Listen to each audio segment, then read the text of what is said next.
அண்மைச் செய்தி. மதுரை மாவட்டம் உசிலம்பட்டியில் காவலர் கொலை வழக்கில் தொடர்புடைய நபர் தேனி மாவட்டம் கம்பம் அருகே என்கவுண்டர் செய்யப்பட்டதாக தகவல் வெளியான நிலையில் தற்போது உயிருடன் இருப்பதாக தகவல் வெளியாகியுள்ளது. இது குறித்த கூடுதல் விவரங்களை தருகிறார் செய்தியாளர் ராதாகிருஷ்ணன். ராதாகிருஷ்ணன், வணக்கம். விவரங்களை பதிவு பண்ணுங்க. நிச்சயமாக அருண்.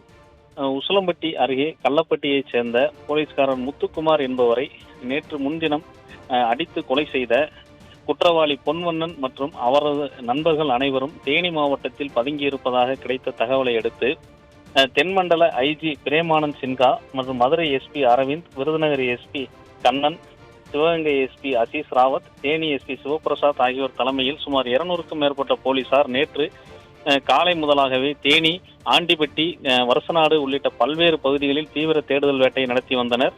இந்த நிலையில் குற்றவாளிகள் கம்பம் பகுதிக்கு தப்பிச் சென்றதாக காவல்துறையினருக்கு கிடைத்த தகவலை அடுத்து கம்பத்திலிருந்து கேரளா நோக்கி தப்பிச் செல்ல முயன்ற போது காவல்துறையினர் அவர்களை பிடிக்க முயன்றதாகவும், அப்போது அவர்களுக்குள் ஏற்பட்ட தகராறின் போது பொன்வண்ணன் காவல்துறையினரை தாக்க முற்பட்டதாகவும், இதனால் காவல்துறையினர் நடத்திய துப்பாக்கிச் சூட்டில் பொன்வண்ணன் என்கவுண்டர் செய்யப்பட்டு கொலை செய்யப்பட்டதாகவும் தகவல்கள் வெளியாகி பரபரப்பை ஏற்படுத்தின.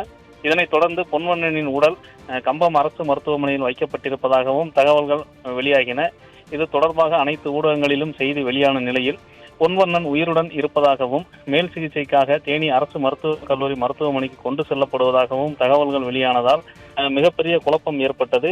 பொன்வண்ணனை உசிலம்பட்டி இன்ஸ்பெக்டர் ஆனந்த் என்பவர் சுட்டதாக கூறப்படும் நிலையில் அவரது உடலில் 3 இடங்களில் துப்பாக்கியால் சுடப்பட்டு காயம் ஏற்பட்டுள்ளது. உயிருக்கு ஆபத்தான நிலையில் தேனி அரசு மருத்துவக் கல்லூரி மருத்துவமனையில் சிகிச்சை பெற்று வந்ததாக கூறப்படும் நிலையில் தற்போது 50க்கும் மேற்பட்ட போலீசார் புடைசூழ தேனி அரசு மருத்துவக் கல்லூரி மருத்துவமனையிலிருந்து வெளியேற்றப்பட்டு மேல் சிகிச்சைக்காக மதுரை அரசு மருத்துவமனைக்கு கொண்டு செல்லப்படுவதாக தகவல்கள் வெளியாகி உள்ளது. கொண்டு செல்லப்படும் காட்சிகளையும் தற்போது நாம் பார்க்க முடிகிறது.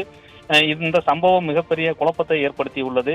என்கவுண்டர் செய்யப்பட்டு கொலை செய்யப்பட்டதாக செய்திகள் வெளியான நிலையில் அவர் உயிருடன் உள்ளாரா அல்லது உண்மையிலேயே என்கவுண்டர் செய்யப்பட்டு கொல்லப்பட்டாரா என்பது குறித்து காவல்துறை தரப்பில் இதுவரை எந்த ஒரு தகவலும் தெரிவிக்கப்படவில்லை. இது அந்த பொன்வண்ணனின் உறவினர்கள் மற்றும் அவர்களது குடும்பத்தார் மத்தியில் மிகப்பெரிய குழப்பத்தை ஏற்படுத்தியுள்ளது. மேலும் பொன்வண்ணனுடன் வந்து இந்த சம்பவத்தில் ஈடுபட்டதாக கூறப்படும் சிவனேஸ்வரன், பாஸ்கர், பிரபு ஆகியோரும் இந்த சம்பவத்தில் போலீசாரால் கைது செய்யப்பட்டுள்ளனர். அவர்களும் போலீசார் நடத்திய தாக்குதலில் காயமடைந்து தேனி அரசு மருத்துவக் கல்லூரி மருத்துவமனையில் சிகிச்சை பெற்று வருவதாக தகவல்கள் வெளியாகியுள்ளன.